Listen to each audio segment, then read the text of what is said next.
Reactionary. The madman has returned, taking revenge on the royal family.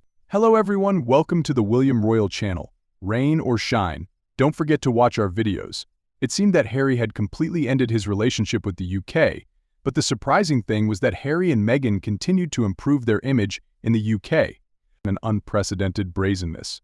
Watch the entire video to see what they did to improve their image in the UK and how the people and royal family reacted. Prince Harry and Meghan Markle have hired a new UK-based brand director in the latest reshuffle at their Arcuwell Foundation after former Director of Global Communications Miranda Barbutt was promoted to the role of Vice President of Programs and Media Operations. The truth is that after opting not to retain any UK-based staff when they quit their royal duties and moved to the US hiring former palace staff Clara Lofran and Beth Herlihy on a freelance basis. Their increasing workload in the country forced their team to look for a UK individual who can help relieve some of the pressure and better deal with queries in another time zone. It seems Harry and Meghan are pretending they are playing an important role in England. Don't even bother if worrying. We will never welcome you ever again. We shall never surrender to any mighty excuses of any kind, as we shall not forgive the pain and suffering you have created towards our late Queen, Prince Philip, and your immediate family, and your disturbing cheerleaders can move in with you. At this point, what else is there to talk about? The inflation ego of Meghan to even try to boost her image in the UK is amazing. It highlights her regard for the UK public and is actually an insult classing us all as thick as a plank. Try and come here, Meghan, we dare you. You will get that ego knocked right out of you. They're too dim to realize that they have wrecked their reputations permanently and no amount of PR will help. Let's see what qualifications they have to continue holding jobs in the UK. They don't need to build their image in the UK anymore. Your image is in the landfill, and no one wants to pick it up. Way too late. We, the British public, will never ever accept these two back in the UK. Not ever. They are not wanted now and never will be again. Far too much has been said and done. The majority of the UK public will never forget or forgive the Sussexes' relentless attacks on the royal family and the slur they called the UK population. A waste of money for PR in the UK. Of course they can waste as much money as they like on PR teams, and the UK can be a forgiving nation, but there are limits due to the fact for some time now they have demonstrated their true self-affecting intentions. The pair are way beyond being able to trust for now and the future, and it is obvious they can see working with the royal family will open a lot more doors and financial rewards instead of opening a market stall selling jars of jam and other unworthwhile worldly goods, as she oddly thinks is the way to untold respect and wealth. In other ways, save your money, Harkles. There is no redemption for you in the UK.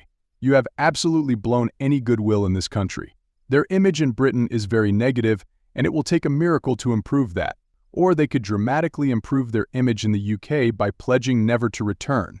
Because in fact, they can never make up for the hurt they caused the Queen and Prince Philip in their latter years. They took the Queen's treasured nickname for the daughter. They implied rock sis M and spent over an hour whining to Oprah. They promote only themselves buying awards, etc., instead of representing very worthy people and charities, especially the injured veterans in the Invictus Games. I wish the press would stop reporting on them. They are not wanted in the UK. But it's funny, what a nightmare job. Who would be foolish enough to take on the impossible task of making these two look as if they have significance or clout? The money must be very good, but there is no way after the last few years that Harry is going to find a way towards acceptance, at least on this side of the Atlantic. On the other hand, I wonder how their business is doing after terrible failures and constant drama. Why don't you focus on America and instead go back and worry about your image in the UK? One has to wonder how long the two will last. 5 high-profile staff have left Arcuwell since its inception. Anyway, it is a mission impossible situation. Certainly nothing, absolutely nothing will improve their image. They are wasting money on this, but that's on them. If they truly want to change their image in the UK and Commonwealth, all they have to do is be quiet. People will never forget their horrid words or actions, but their silence is absolutely required.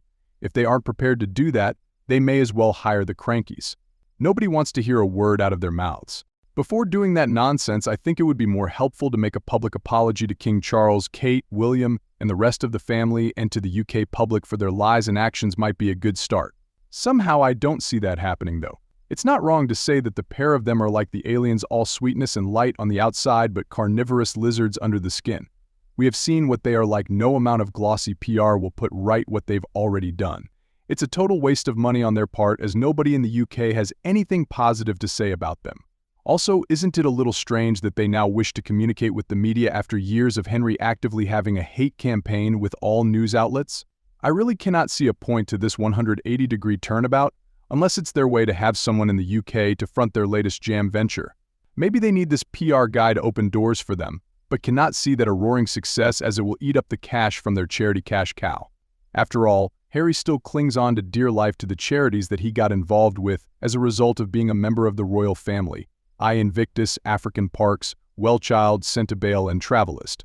Since leaving the royal family 5 years ago, he has not been able to increase the number of charities he works with. Not in the UK, not in America, and not anywhere else in the world, even though they announced that their projects would be global. That alone tells you the reality of things. No charity wants to be involved with Harry. People see the true nature of this self-serving individual. Harry doesn't want to lead a life of service. Never did and never will do. It is just a facade. Plus, we keep hearing rumblings that the charities he is still involved with are anything but happy with his involvement. Yes, that's the main content of this video today. Do you find it useful? Please comment below what you are thinking. Thank you and see you again. Don't forget to like, share, and subscribe to the channel. I love the royal family, you should too. Goodbye.